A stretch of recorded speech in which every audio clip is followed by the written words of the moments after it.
All right, let's just get right into it. Companies are pouring billions of dollars into generative AI, right? But there's this huge, unspoken problem that's hiding in plain sight. It's called the GenAI divide. And today, we're going to break down why almost everyone is on the wrong side of it. So, let's start with the big, scary number. According to a brand new report from MIT's Project Nanda, a truly staggering 95% of companies, well, they're completely failing to get any real value from their GenAI efforts. So, what does that 95% actually mean? It means exactly what it says. Zero, zilch, no measurable impact on their bottom line. I mean, think about that. We're talking tens of billions of dollars spent collectively, and the vast majority of companies are just stuck in this endless loop of pilots and demos that go absolutely nowhere.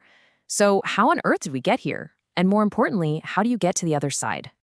Okay, so here's our game plan. First, we're going to define this GenAI divide. Then we'll dig into why there's so much hype, but so little real transformation happening. We're going to pinpoint the root cause, something called the critical learning gap, before laying out the exact playbook for how to cross that divide. And finally, we'll take a peek into the future at something called the agentic web. So let's really frame this problem properly. You've got enterprises making a $40 billion bet on generative AI. And as it stands right now, only 5% of those bets are actually paying off. This isn't just a small gap in performance. It is a massive chasm. So here it is, the official definition. The GenAI divide is this huge split between the 5% who are getting real, tangible value and the 95% who are, let's be honest, basically running really expensive science projects. One side is actually changing their business. The other side is just talking about changing their business. And this leads us to this really strange paradox, right? We're seeing all this hype, but very little actual transformation. AI tools are popping up everywhere, so why aren't they fundamentally changing how companies operate? Well, the data starts to tell the story. And wow, when you look at the numbers, it shows a brutal journey from idea to impact. For every 100 enterprise AI tools that get looked into, only about 20 even make it to a pilot stage. And from there, a tiny fraction, just 5, actually make it into production. That huge drop-off isn't a funnel. It's a graveyard of good intentions and a whole lot of wasted money.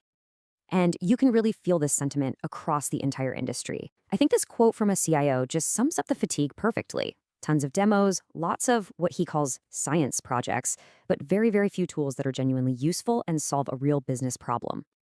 But here's where it gets weird. While the official company tools are failing, there's this whole shadow AI economy that's just booming.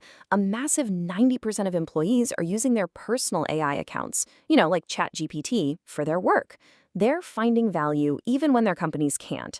This tells you the demand is there, for sure, but the solutions the companies are providing are just missing the mark. So, where is all that investment money actually going? Well, the data shows a huge bias. Something like 70% of AI budgets are being poured into these really visible departments like sales and marketing.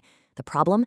The report finds that the biggest ROI is often hiding in the back office functions, like finance and operations, which are getting just a tiny fraction of that investment. Okay, so that's the what. Now let's get to the why.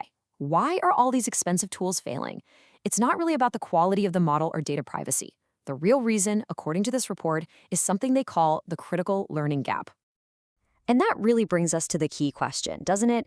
If 90% of your employees are happily using tools like ChatGPT on their own, why are the expensive, custom-built enterprise tools being rejected? What is the disconnect here? And the answer really lies in this comparison. What we all love about consumer AI is that it's super flexible and fast. But for real high-stakes work, you need something more. You need a tool that actually learns from your feedback, that remembers the context of a project from day to day, and that adapts to your specific way of doing things. And that, right there, is the learning gap. Most of these enterprise AI tools are totally static. It's like having an intern with amnesia.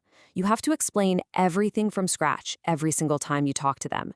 They don't learn, they don't improve. And that is exactly why they fail in the workflows that really matter. The data here is just so clear. For simple one-off tasks, yeah, AI is pretty great. But for complex, long-term projects, a whopping 90% of people would rather give that task to a human colleague. The dividing line isn't about raw intelligence. It's all about memory and the ability to learn. Okay, so that's the problem and that's the diagnosis. Let's start talking about the solution. how do you actually get to the other side? We're now going to look at the exact playbook being used by that successful 5% of companies that are crossing the GenAI divide. And one of the biggest findings is this: how you get the technology really, really matters. Companies that partner with outside vendors to get customized tools, what we call the buy approach, have a 67% success rate in getting to deployment. That is double the success rate of companies trying to build everything themselves from scratch. So, what does this winning strategy actually look like? Well, it boils down to 4 key moves. First, they demand deep customization. The tool has to fit their workflow, not the other way around. Second, they benchmark on real business outcomes, not just tech specs. Third, they build real partnerships, working with their vendors through the inevitable failures. And finally, and this is so crucial, they source their ideas from the front lines, letting the people who actually do the work lead the charge. And if you dig a little deeper, you see what these smart buyers are really asking for. It's not about flashy features, it's about trust and a deep understanding of their workflow. But look at that last point, the ability to improve over time. They are explicitly demanding a solution to the learning gap. They want an AI that actually gets better at its job. So for that 5% of companies that really get this right, what's waiting for them on the other side of the divide? The reward isn't just a better chatbot. The report argues that the entire future of work is something they call agentic. And this quote is why this is all so urgent. The companies in that 5% are creating powerful competitive moats. As the CIO explains, once you've invested the time in training an AI on your specific business processes, the cost and the effort of switching to a competitor becomes enormous. The window to make these strategic bets is closing fast. So what is this agentic web? It's the next big step. Think beyond just prompting an AI. We're talking about a whole network of smart learning systems or agents that can act on your behalf, coordinating complex tasks across different apps, even across different companies, all without you having to constantly step in. And all of this brings us to the final and most important question. Looking at your own company's efforts, your focus on learning, your partnership strategy, the real impact on the bottom line, which side of the GenAI divide are you really on? The answer to that question will likely determine your competitive position for the next decade.